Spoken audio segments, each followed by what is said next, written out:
c'est libre comme l'onde. Et oh,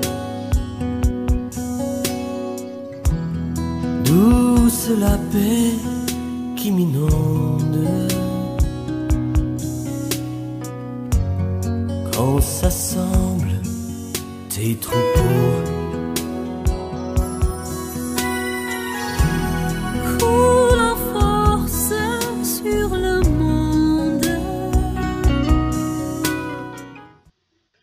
Nous bénissons le glorieux nom de notre Seigneur Jésus-Christ. Encore une fois, nous nous retrouvons ce jour avec un nouveau thème.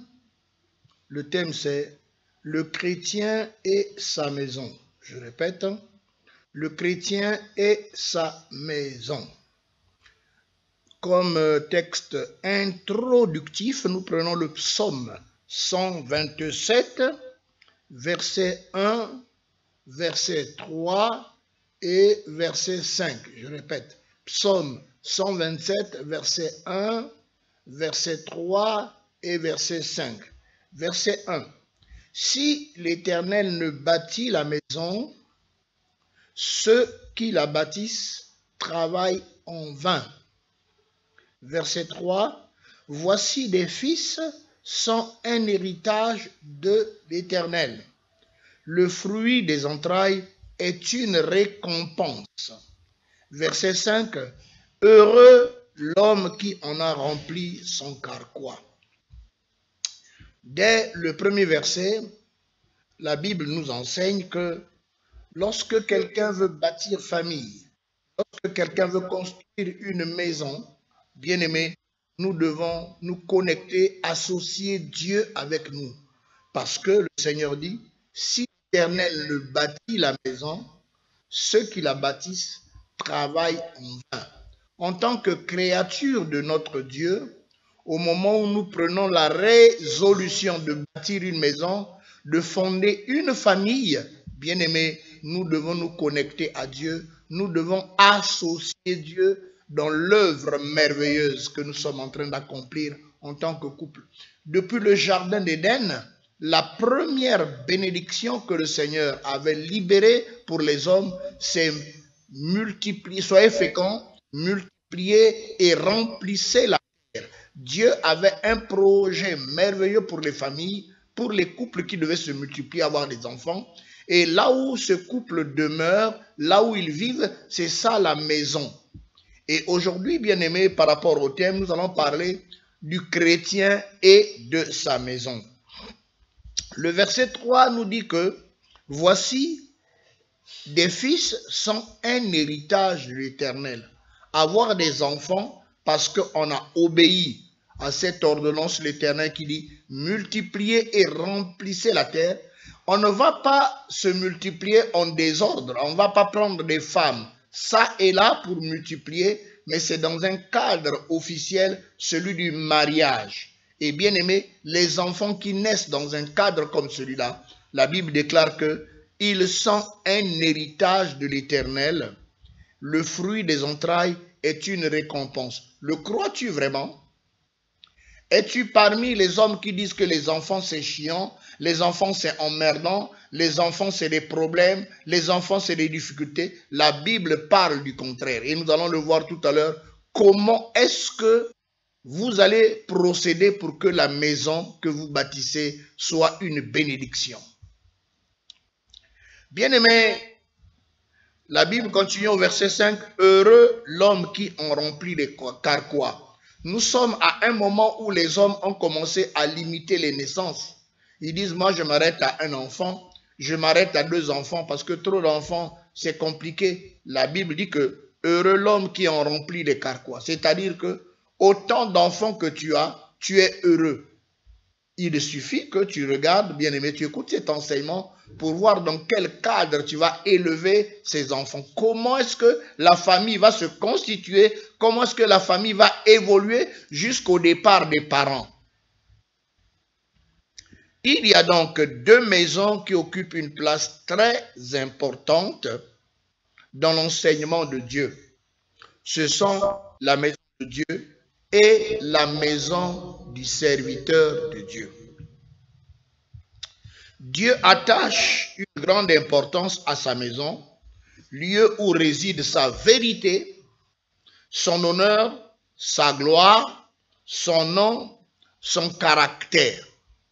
La maison de Dieu doit être une maison où règne la piété, la paix, la joie.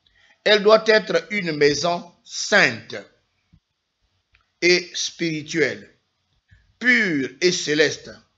Les pensées de Dieu à l'égard de ce que doit être sa maison s'étendent aussi à ce que doit être la maison de son serviteur. Ce que Dieu veut qui règne dans sa maison, c'est le même désir qu'il veut que cela règne dans la maison de son serviteur. De ses enfants qui doivent prendre soin de son œuvre. De ce fait, la maison de chaque enfant de Dieu est, en vertu de sa relation avec lui, placée dans une position de privilège, par conséquent de responsabilité. Alors, qu'en est-il aujourd'hui? Les enfants deviennent un souci pour les parents, ils deviennent encombrants, une malédiction, et on parle de plus en plus de limitation de naissance pour plusieurs raisons que l'on évoque. Mais Dieu le dit le contraire dans les versets ci-dessous que nous avons lus dans le psaume 127. Le problème maintenant, bien-aimés, l'Éternel, notre Dieu, va nous instruire comment, quelle est la pensée du serviteur de Dieu quand tu vas bâtir ta maison, quand tu vas fonder ta famille. Et la première notion que le Seigneur a permis que nous puissions préparer, c'est la notion de toi et ta maison, c'est-à-dire le salut pour toute la maison. Toi et ta maison, c'est-à-dire qu'il plaît à Dieu lorsqu'il accorde le salut à une personne, et cela est valable pour toute la maison. Et nous prenons le texte de Genèse, chapitre 7, Genèse, chapitre 7, le verset 1 que nous lisons. L'Éternel dit à Noé, entre dans l'arche, toi et toute ta maison, car je t'ai vu juste devant moi parmi cette génération. Bien-aimés, quand l'iniquité du monde ancien, c'est-à-dire qu'à l'époque de Noé, eut atteint son plus haut degré dans le péché, dans la méchanceté envers Dieu, et que la fin de toute chair fut venue vers le Dieu juste, qui allait faire monter les flots de sa colère et de son jugement sur toute cette scène de corruption. Ces douces paroles de Dieu se font entendre à l'oreille de Noé. Dieu a vu l'humanité entière. Il a vu les hommes qu'il avait créés, les femmes, les enfants. Il n'y avait que le péché. Il n'y avait que l'iniquité. Il n'y avait que la méchanceté. La vie n'était plus agréable. Les hommes ne se soumettaient plus à Dieu. Mais lorsque le Seigneur tourne les regards vers Noé, il voit Noé était juste, obéissant à Dieu et marchant droitement. Voilà les paroles qu'il va libérer pour Noé. Il dit, l'Éternel dit à Noé, entre dans l'arche, toi et toute ta maison. Dans ce passage, l'expression « toi et ta maison » est prononcée par Dieu pour révéler à Noé que Dieu tient au salut, non pas seulement de Noé tout seul, mais de lui, Noé, et de toute sa maison. Est-ce que tu le comprends, mon frère et ma sœur? Il plaît à l'Éternel notre Dieu. Dieu prend plaisir lorsqu'il accorde le salut à une personne. Eh bien, Dieu n'entend pas seulement se limiter à cette personne, mais d'étendre le salut jusqu'à l'environnement, c'est-à-dire lui et toute sa maison. C'est un privilège que nous avons de la part de l'Éternel notre Dieu. La même arche qui était ouverte pour Noé est aussi ouverte pour toute sa famille. Bien-aimé, Dieu devait détruire l'humanité de cette époque et pour épargner Noé de cette destruction au niveau mondial, il dit, fais une arche, bâtis une arche, et lesquelles Dieu a disposé pour être épargné de la catastrophe, ce n'est pas Noé tout seul, mais Noé, lui, et toute sa maison. Je suis en train de parler à quelqu'un bien-aimé. Tu as reçu Jésus-Christ comme Seigneur et Sauveur. Tu es sauvé. Mais Dieu tient à ce que tu prennes des dispositions pour que toute ta maison soit disposée à entrer dans le salut. Hein? Il doit régner une atmosphère dans la maison.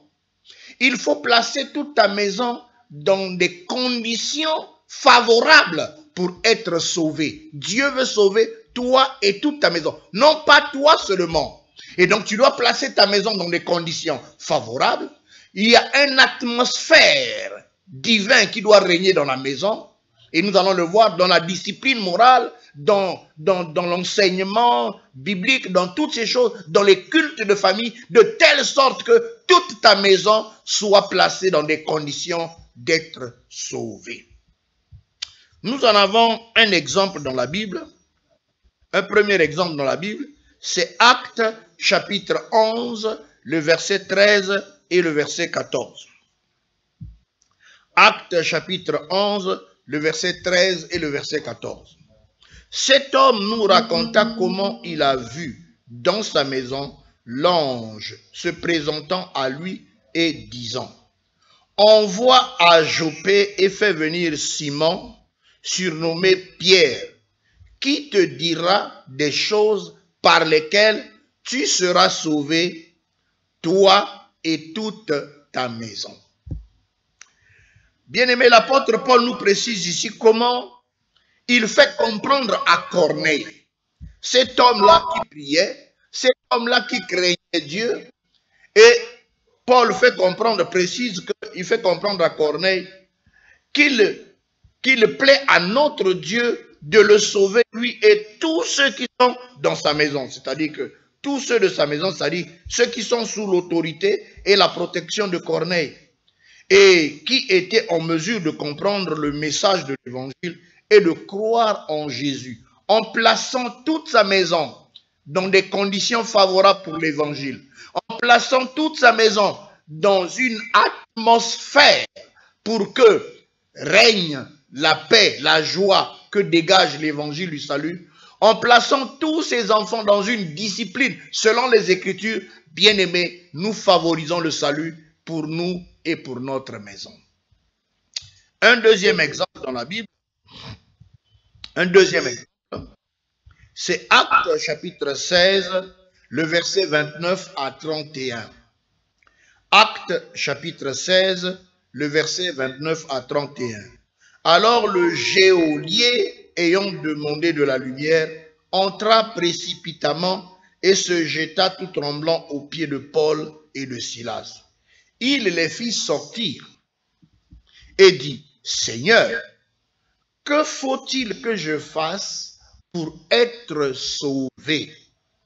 Paul et Silas répondirent: crois au Seigneur Jésus et tu seras sauvé, toi et ta famille.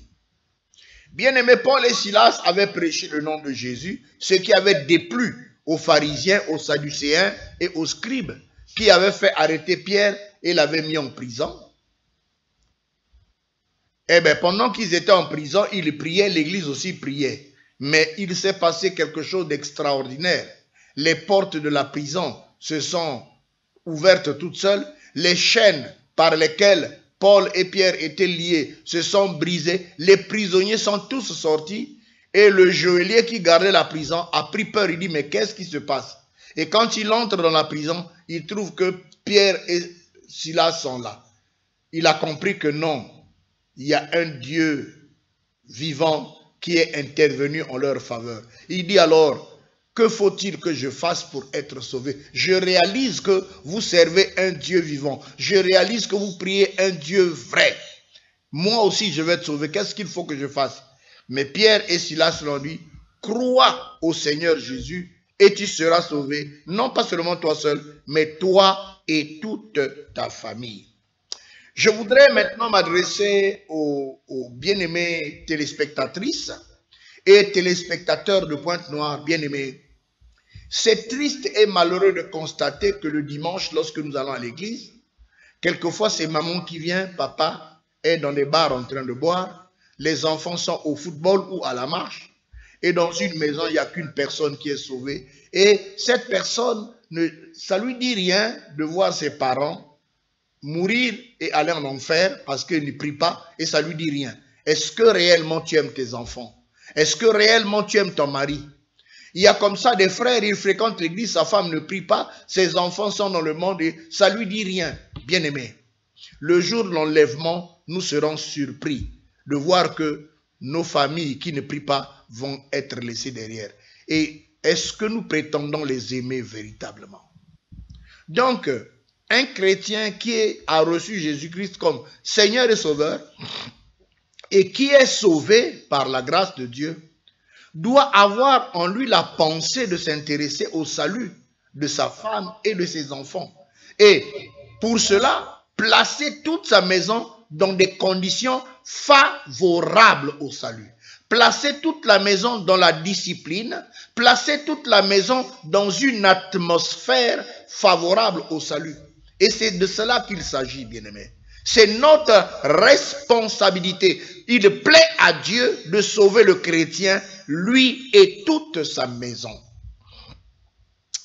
Par un avertissement, l'apôtre Paul nous dit que ce qui s'est passé du temps de Noé arrivera de même à notre époque. Mais alors, lorsque ça arrivera à notre époque, que deviendront nos parents qui ne prient pas? Nos femmes, nos maris, nos enfants qui ne prient pas? Que deviendront-ils? L'avertissement, c'est dans Matthieu 24, versets 37 à 42. Ce qui arriva du temps de Noé arrivera de même à l'avènement du Fils de l'homme.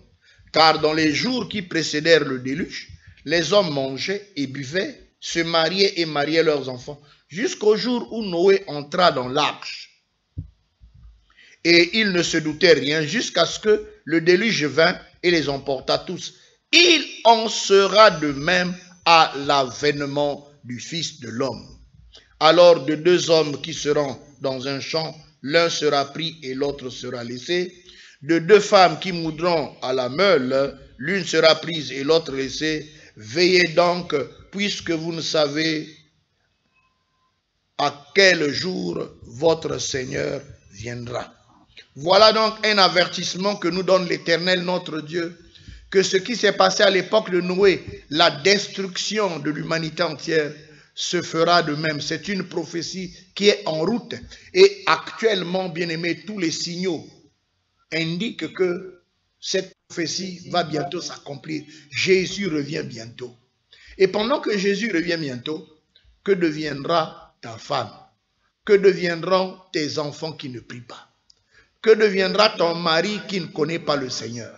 Bien-aimés, que cela soit un fardeau, un souci pour vous et moi, afin, bien-aimés, d'étendre Dieu, ça lui plaît, d'étendre le salut à toi, chrétien, et à toute ta famille.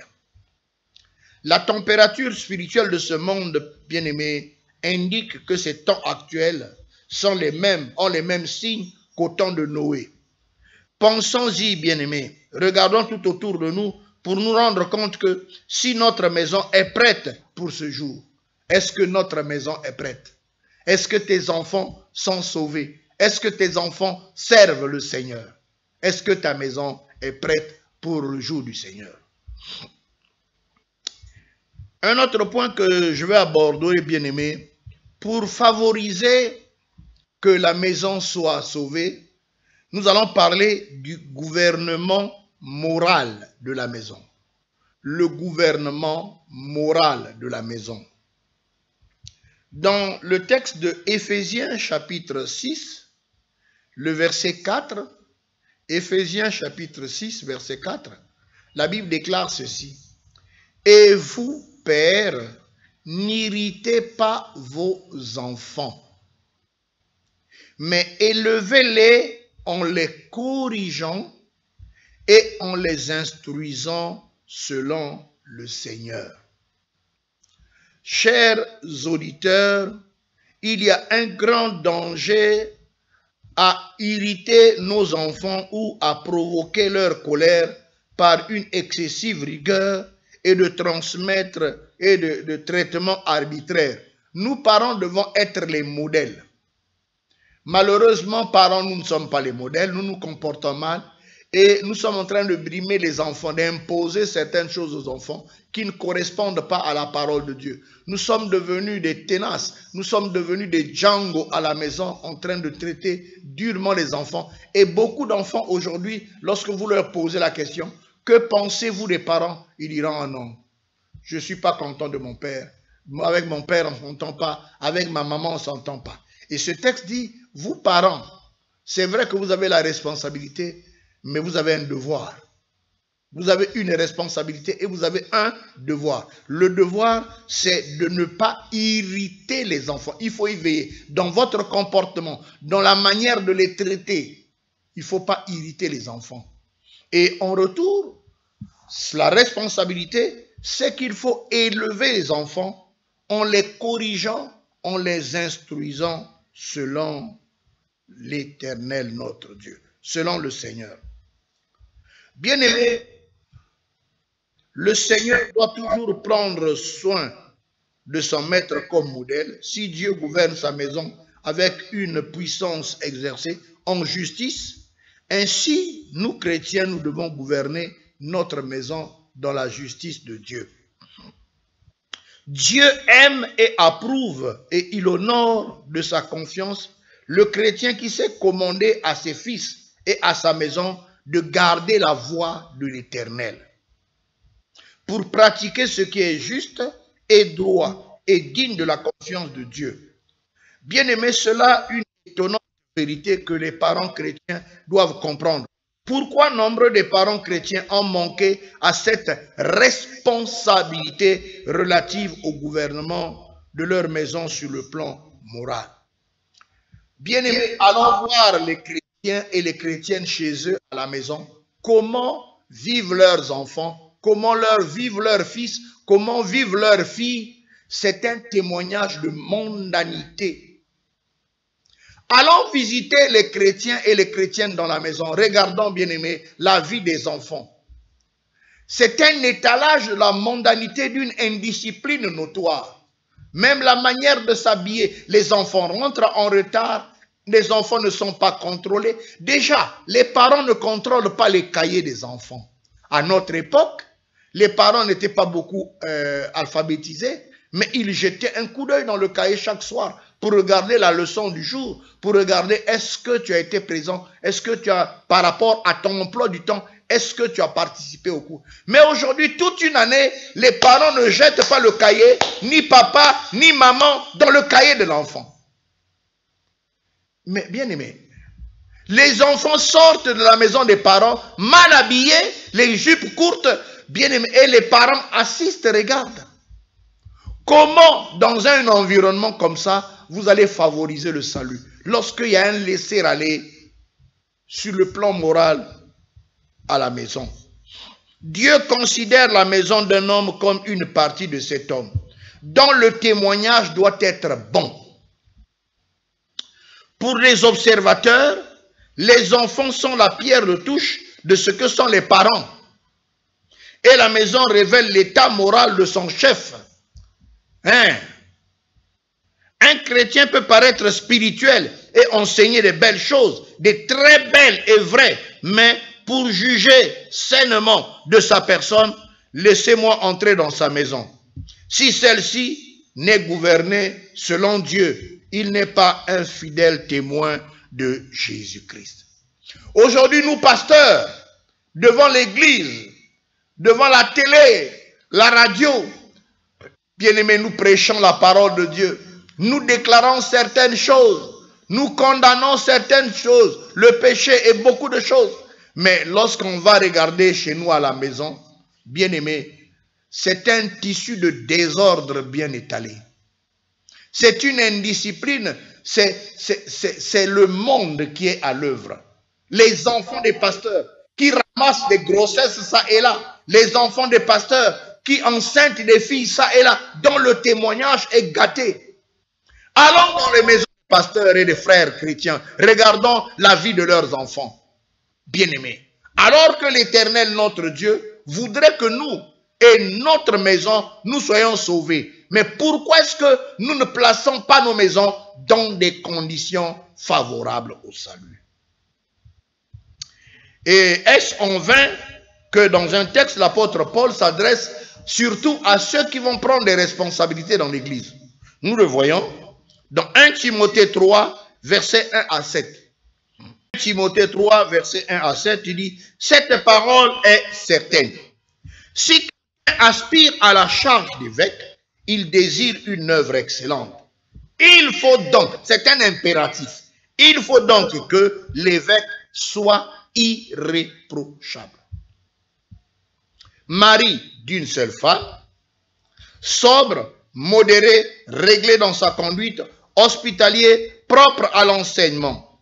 Il faut qu'il ne soit ni adonné au vin, ni violent, ni indulgent, pacifique, désintéressé. » Et là, bien aimé, je souligne en rouge, il faut qu'il dirige bien sa propre maison. Ah! Il faut qu'il dirige bien sa propre maison et qu'il tienne ses enfants dans la soumission et dans une parfaite honnêteté. Car si quelqu'un ne sait pas diriger sa propre maison, comment prendra-t-il soin de l'Église de Dieu? Comment? Voilà, bien aimé, ce que l'apôtre Paul nous donne comme des critères pour quelqu'un qui aspire à la charge de la responsabilité pour diriger l'Église, bien aimé. Ta maison doit refléter le témoignage de Dieu. Or, aujourd'hui, la démonstration, lorsqu'on regarde les enfants des pasteurs, c'est des gros païens. Les filles des pasteurs, les filles des chrétiens, ça ramasse des grossesses, ça et là, ça amène à la maison chez papa. Et les enfants, justement, des chrétiens s'habillent mal. Les parents dorment, ils rentrent tard à 2 heures du matin. Bien aimé. Et demain, quand on arrive à l'église, on est des donneurs de leçons à d'autres personnes. Non, bien aimé. Tu es disqualifié. Tu es disqualifié parce que ta maison ne reflète pas le témoignage de Dieu. Et tes enfants présentent un mauvais témoignage. Nous continuons notre enseignement. Et je veux parler de la discipline dans la maison. Oui, je parle de la discipline. Je prends un texte de Hébreux chapitre 12, versets 6 à 11. Hébreux chapitre 12, versets 6 à 11. Car le Seigneur châtie celui qu'il aime. Il frappe de la verge tout ce qu'il reconnaît pour ses fils. Supportez le châtiment. C'est comme des fils que Dieu vous traite. Car quel est le fils qu'un père ne châtie pas? Mais vous êtes exempts de châtiment auquel tous en part, vous êtes des enfants illégitimes et non des fils. D'ailleurs, puisque nos pères selon la chair nous ont châtiés et que nous les avons respectés, ne devons-nous pas, à bien plus forte raison, nous soumettre au Père des esprits pour avoir la vie? Nos pères nous châtiaient pour peu de temps, comme ils le trouvaient bon, mais Dieu nous châtie pour notre bien, afin que nous participions à sa sainteté. Il est vrai que tout châtiment semble d'abord un sujet de tristesse et non de joie, mais il produit plus tard, pour ceux qui ont été ainsi exercés, un fruit paisible de justice. Certains parents, parce qu'ils aiment tellement leurs enfants, ils disent, moi, j'aime beaucoup mon enfant, je ne corrige pas mon enfant. Même quand il fait des fautes graves, oh mon enfant, calme-toi, je vais régler l'affaire. Mais non. Mais à cet âge-là, l'enfant mérite des chicottes, la correction. N'est pas la chicotte à l'enfant. Il est à la... Je ne dis pas qu'il faut frapper brutalement l'enfant dans n'importe quelle partie du corps, jusqu'à lui bousiller la tête ou lui bousiller le dos, non. Jusqu'à lui casser la mâchoire, non. Il y a une partie préparée, c'est les fesses. Eh bien, tu lui dis la faute que tu as commise, tu mérites 10 coups de chicotte, bien appliqués. 1, je te tape, pourquoi? Papa, parce que j'ai péché. 2, et ainsi, bien aimé, vous inculquez aux enfants la notion de discipline. Le Seigneur le dit. Dieu, à nous qui sommes ses enfants, il nous châtie, pas parce qu'il ne nous aime pas, mais au contraire parce qu'il nous aime. Il veut nous discipliner. Et donc les parents qui par prétexte d'amour, j'aime beaucoup mon enfant, je ne peux pas le taper, j'aime trop mon enfant, je ne veux pas le punir, j'aime trop mon enfant, je ne veux pas le corriger. tu es en train de préparer un bébé noir, un koulouna.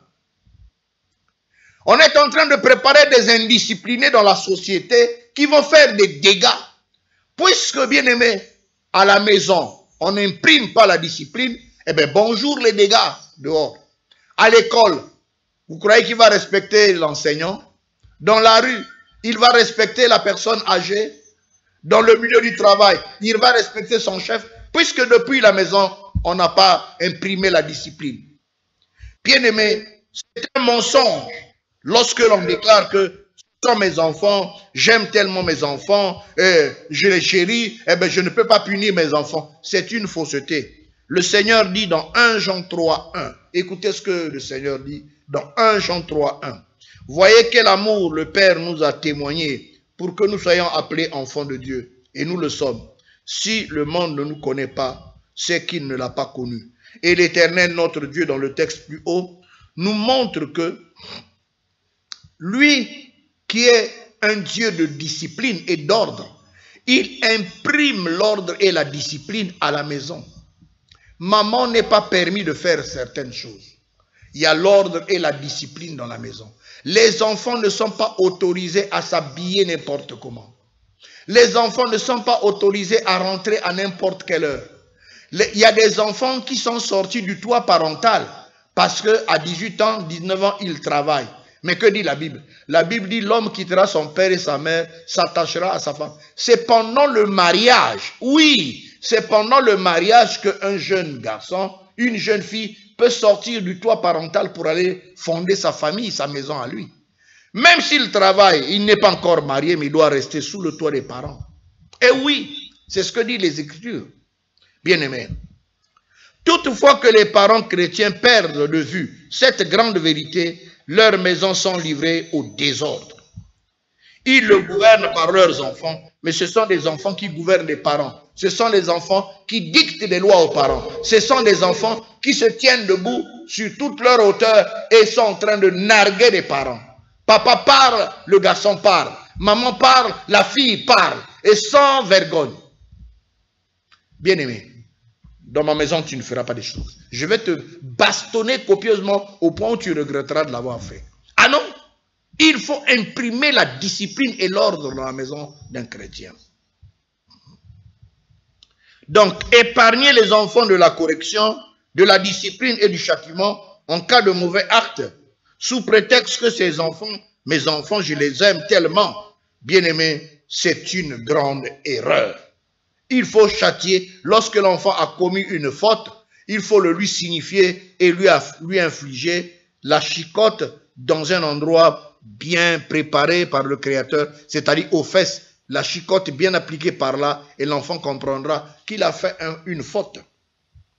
Et ces notions, bien-aimés, inculquées dans les enfants, lorsqu'il grandira, lorsque les enfants vont grandir, et devant n'importe quel acte, ces histoires-là vont remonter en surface. Cette discipline va remonter en surface et les enfants vont s'autodiscipliner eux-mêmes parce que ces notions ont été inculquées depuis l'enfance, depuis la maison des parents. Oui, bien-aimés, les maris et les femmes manquent fréquemment à ce qu'ils doivent à cet égard. Bien-aimés, réellement, nous devons renoncer au monde et dompter la chair à un degré auquel nous sommes disciplinés en respectant la parole de Dieu. Nous ne devons pas nous livrer à la mondanité et vivre comme le siècle présent. Et il y a une indiscipline notoire dans la maison des serviteurs et des servantes de Dieu. Une indiscipline notoire. Et nous allons continuer cet enseignement. Nous allons voir qu'est-ce qui crée toutes ces choses. Alors, maintenant, nous arrivons sur un point, c'est celui de prendre soin de la maison. Oui, bien-aimé, prendre soin de la maison. Toi, chrétien, tu devais prendre soin de la maison. Nous le lisons dans 1 Timothée chapitre 5, le verset 8. 1 Timothée chapitre 5, le verset 8, qui dit « Si quelqu'un n'a pas soin des siens, et principalement de ceux de sa famille, il a renié la foi, et il est pire qu'un infidèle. Waouh! Il est pire qu'un infidèle. Bien-aimés, que dirons-nous? Nous, lorsque nous regardons la maison des hommes de Dieu, lorsque nous regardons la maison des servantes de Dieu, regardons, bien-aimés, l'homme de Dieu occupe un certain rang social. L'homme de Dieu mène un certain niveau de vie. L'homme de Dieu vit dans un environnement qui correspond à son rang social. Mais regardons son épouse, regardons ses enfants. Est-ce qu'il prend soin de son épouse? Est-ce qu'il prend soin de ses enfants? Est-ce que certains parents sont devenus défaitistes? Ils n'achètent plus les habits aux enfants alors qu'ils ont des moyens. Ils n'envoient plus les enfants à l'école alors qu'ils ont des moyens. Mais bien aimé, cela amène les enfants à la rébellion, à se comporter d'une certaine manière. Tu dois prendre soin de tes enfants. C'est ta responsabilité. Dieu a permis que ces enfants viennent dans ta maison. C'est vrai que tu t'es uni intimement avec ta femme et la grossesse a donné un enfant. Mais c'est Dieu qui t'a prêté ces êtres innocents. Ces êtres innocents sont nés sous ton toit afin que tu imprimes la discipline à ces enfants. Parce que, bien, nous aurons à rendre compte de la manière que nous avons géré les enfants que Dieu a mis sous nos toits. Nous rendrons compte à Dieu comment nous les avons gérés. C'est un prêt. Dieu nous a prêté les enfants. Nous nous disons les parents, mais bien aimés, c'est un prêt. Nous rendrons compte à Dieu de la manière que nous avons gouverné nos maisons, de la manière que nous avons discipliné nos maisons. Et nous devons prendre soin de nos enfants. Tu es à un niveau où tu peux donner du travail à l'enfant. Donne le travail à l'enfant.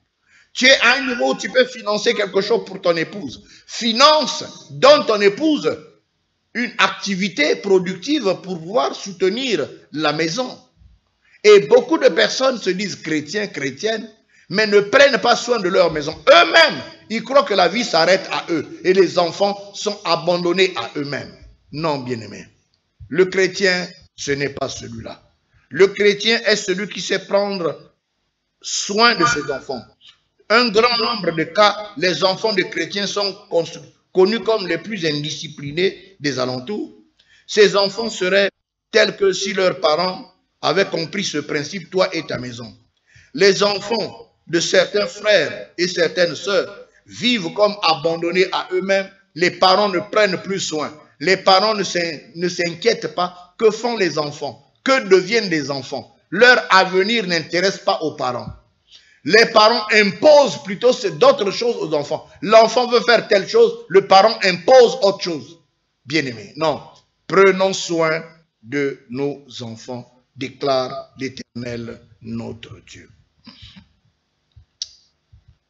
Nous arrivons sur un autre aspect, c'est celui de la purification et la sanctification de la maison. Vous m'avez entendu. La purification et la sanctification de la maison. Nous prenons un texte dans Genèse 35, le verset 1 à 3. Genèse 35, le verset 1 à 3. Dieu dit à Jacob, « Lève-toi, monte à Béthel et demeure-y.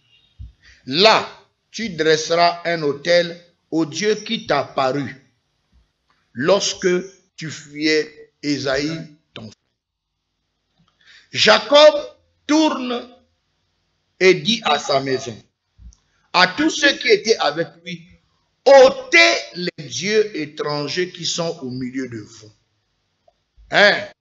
Ôtez les dieux étrangers qui sont au milieu. Purifiez-vous, changez de vêtements. Nous nous lèverons et nous monterons à Béthel. Et là, je dresserai un autel au Dieu qui m'a paru le jour de ma détresse.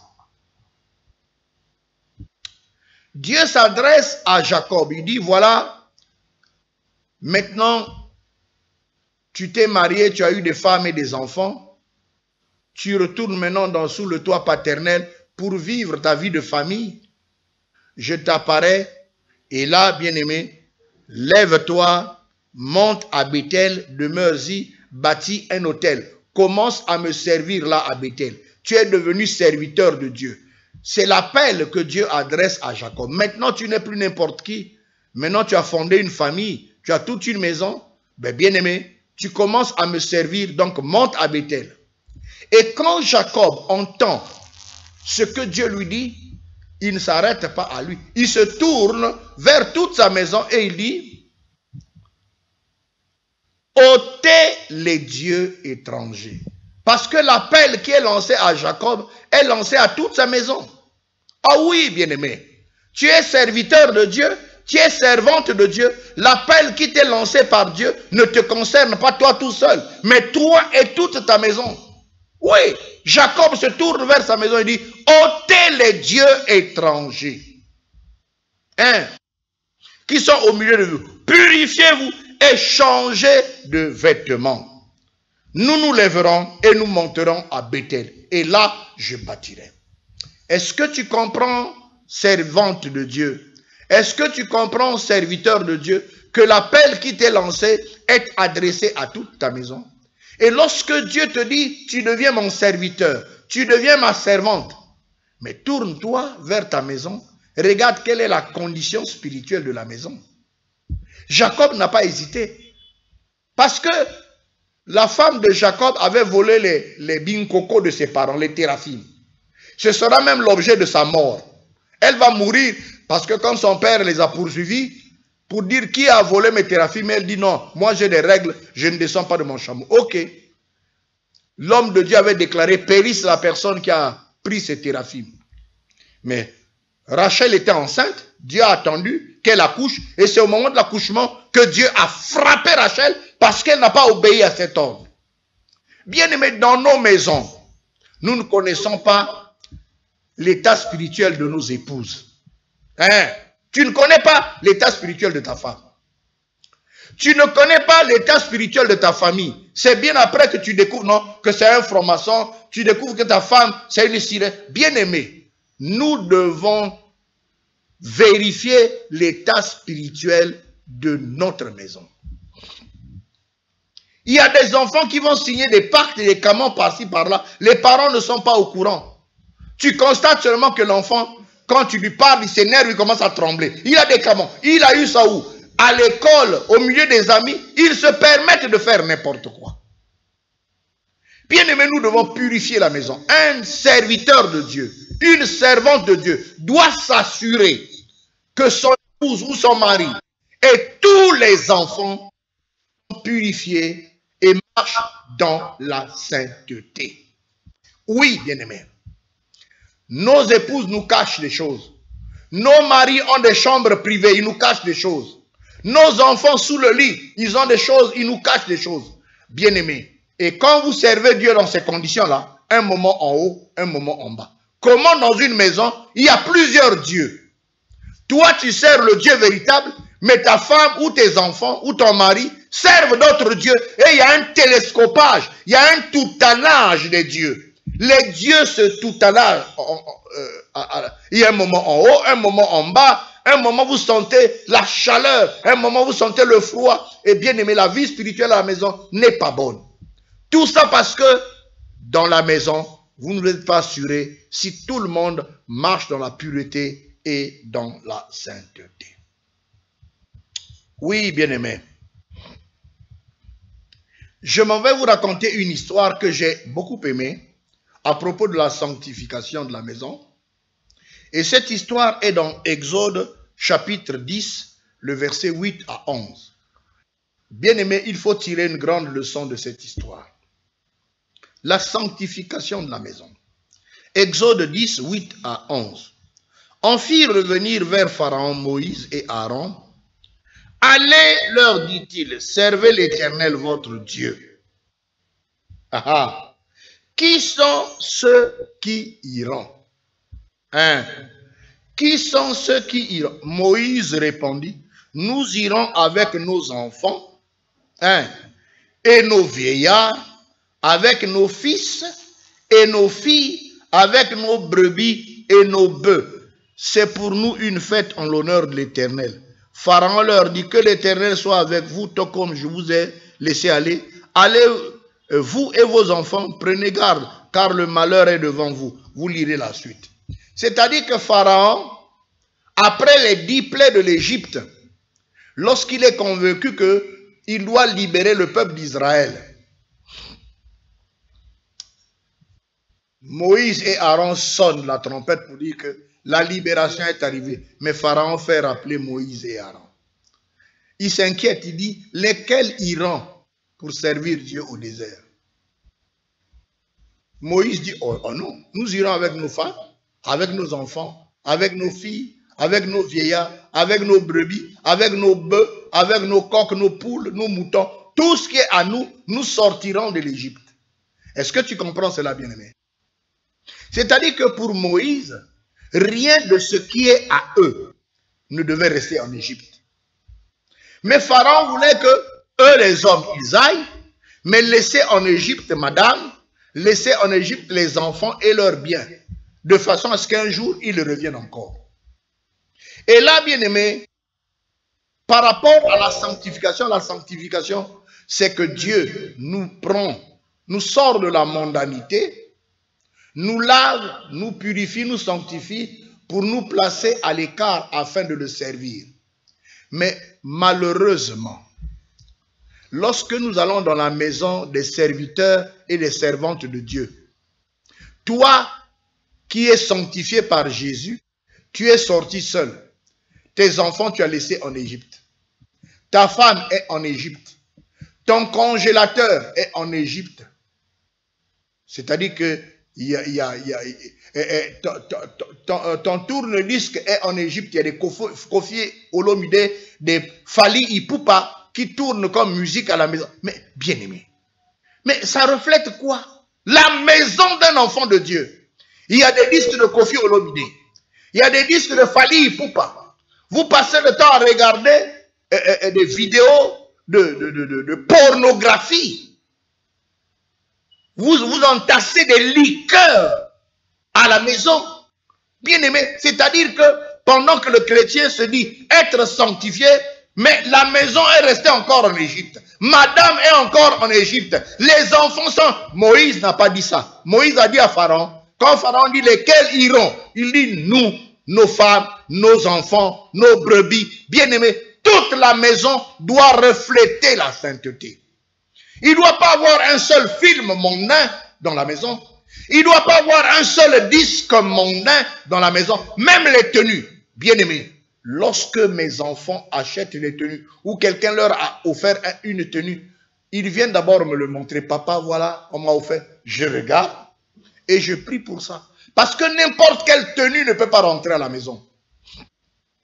N'importe quel cadeau donné à mon épouse, à mes enfants ne peuvent pas rentrer à la maison. Pourquoi? Parce qu'on peut faire rentrer n'importe quoi dans la maison.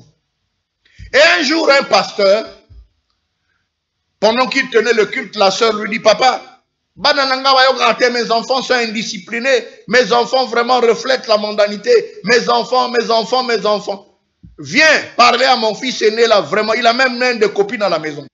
Et lorsque le pasteur a eu le temps, il dit, bon, à la fin de la réception, toi et moi, nous prenons un taxi, nous arrivons chez toi.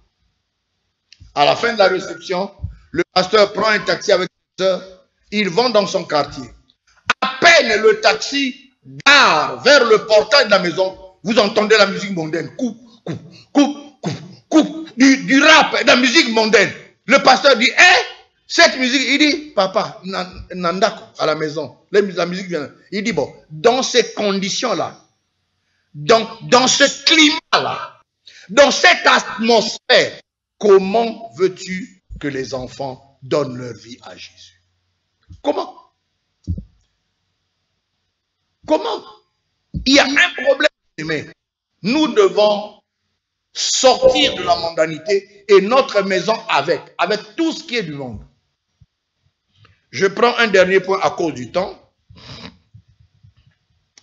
Le dernier point, c'est celui de Job au chapitre 1, le verset 1 à 5. Priez pour chaque membre de sa famille. Ouais, c'est un fardeau dans la prière. Regardez, Job chapitre 1. Il y avait dans le pays d'Ut un homme qui s'appelait Job. Et cet homme était intègre et droit. Il craignait Dieu et se détournait du mal. Il lui naquit 7 fils et 3 filles. Il possédait 7000 brebis, 3000 chameaux, 500 paires de bœufs, 500 ânesses et un très grand nombre de serviteurs. Et cet homme était le plus considérable de tous les fils de l'Orient.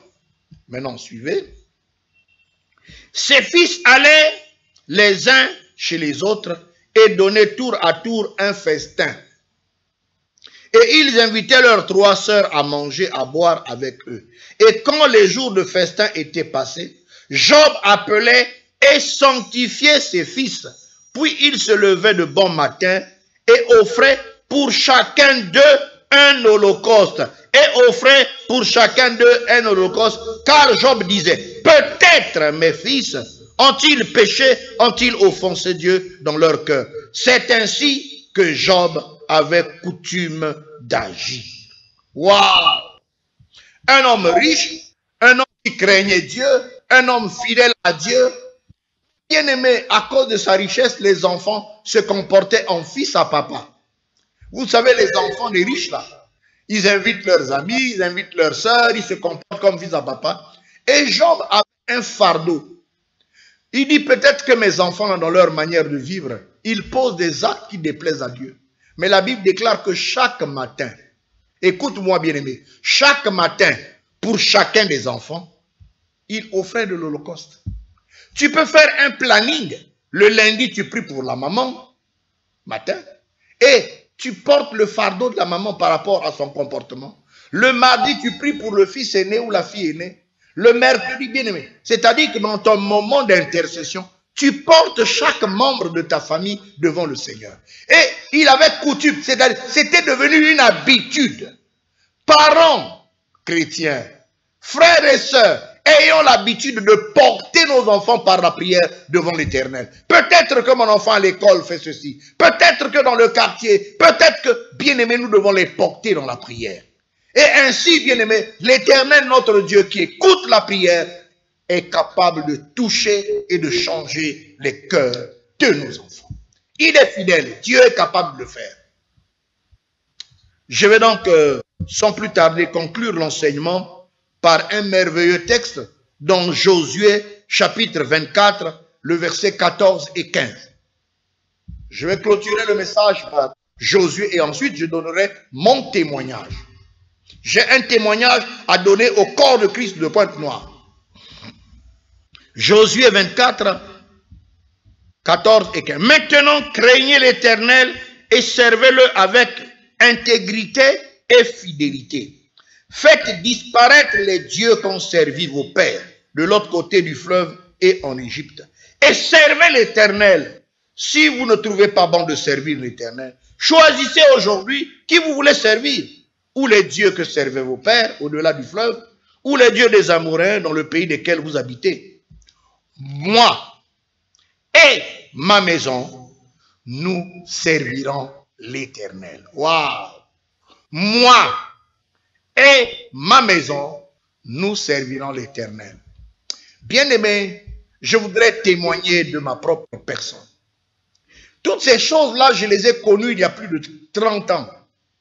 Et j'ai imprimé toutes ces choses dans ma maison. Mes enfants ne sortaient pas n'importe comment, ne portaient pas n'importe quelle tenue. À 20 heures, aucun enfant ne devait être dehors. Et j'ai imprimé une certaine discipline, une gouvernance morale. Et chaque soir, dans ma maison, bien-aimé, j'ai le culte de famille. Chaque enfant, j'ai acheté une Bible et donné. Et lorsque nous lisons les Écritures avec maman, chaque enfant doit m'expliquer, dans ce verset, tu comprends quoi? J'ai le culte de famille. Bien-aimé, c'est ce qu'il faut faire. Et le résultat est lequel? Aujourd'hui, j'ai 5 fils qui sont des pasteurs que le corps de Christ dans Pointe-Noire et au niveau national connaissent. Ils sont visibles dans le corps de Christ de Pointe-Noire et au niveau de la nation. 5 de mes fils biologiques qui sont des pasteurs. Et mes filles sont des monitrices de l'école de dimanche et des chantres. Bien aimé, voilà le témoignage. Non pas que je vaux mieux que tous les chrétiens, mais simplement parce que j'ai obéi à cette parole. celui de comprendre que le salut que Dieu nous accorde, il accorde aussi à toute la maison. Que Dieu vous bénisse.